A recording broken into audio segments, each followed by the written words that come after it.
Actually ತಮ್ಮ ಅಂತ ನೋಡೋದಿಲ್ಲ ಸರ್. ಸ್ಕ್ರೀನಿಗೆ ಯಾವನೇ ಬಂದ್ರು ಒಂದು ದುಶ್ಮನ್ ತರ ನೋಡ್ತೀನಿ ನಾನು. ದರ್ಶನ್ ಸರ್ ಯಾವತ್ತಾದ್ರೂ ಮಗನ್ಗೆ ಡೈಪರ್ ಚೇಂಜ್ ಮಾಡಿದಾರ ಅಂತ ಹೇಳಿ? ಠಿಕಾನೆ ತೊಳ್ದಿದ್ದೀನಿ ಸ್ವಾಮಿ.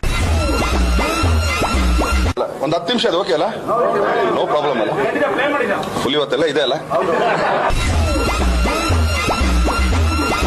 ಸರ್? ನೀವು ಇಂಡಸ್ಟ್ರಿಗೆ ತಗೊಂಡ್ಬರೋದು ಒಳ್ಳೆ ಸರ್ ಐತಲ್ಲ ಸರ್? ನಾವು ಹೋದ್ಮೇಲೆ ನಮ್ದೊಂದು ಬ್ರ್ಯಾಂಡ್ ಅಂತೂ ಬೇಕೇ ಬೇಕಲ್ಲ ಸರ್?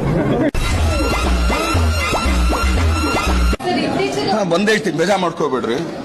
ಇನ್ಮೇಲೆ ಆಕ್ಚುಲಿ ದರ್ಶನ್ ಬೆಳಗ್ಗೆ ಎಷ್ಟೊತ್ತಿಗೆ ಹೇಳಬೇಕು, ದರ್ಶನ್ ಏನೇನು ತಿನ್ಬೇಕು, ಯಾರು ಫೋನ್ ಎತ್ತಬೇಕು, ಯಾರು ಫೋನ್ ಎತ್ತಬಾರ್ದು, ಯಾರ ಜೊತೆ ಫ್ರೆಂಡ್ಶಿಪ್ ಮಾಡಬೇಕು ಮಾಡಬಾರ್ದು, ರಾತ್ರಿ ಅವ್ನ ಹೆಂಡತಿ ಪಕ್ಕದಲ್ಲಿ ಮನಗ್ಬೋದಾ ಮನಗಬಾರ್ದ, ಚಾನಲ್ ನೀವು ಡಿಸೈಡ್ ಮಾಡ್ತೀರಮ್ಮ.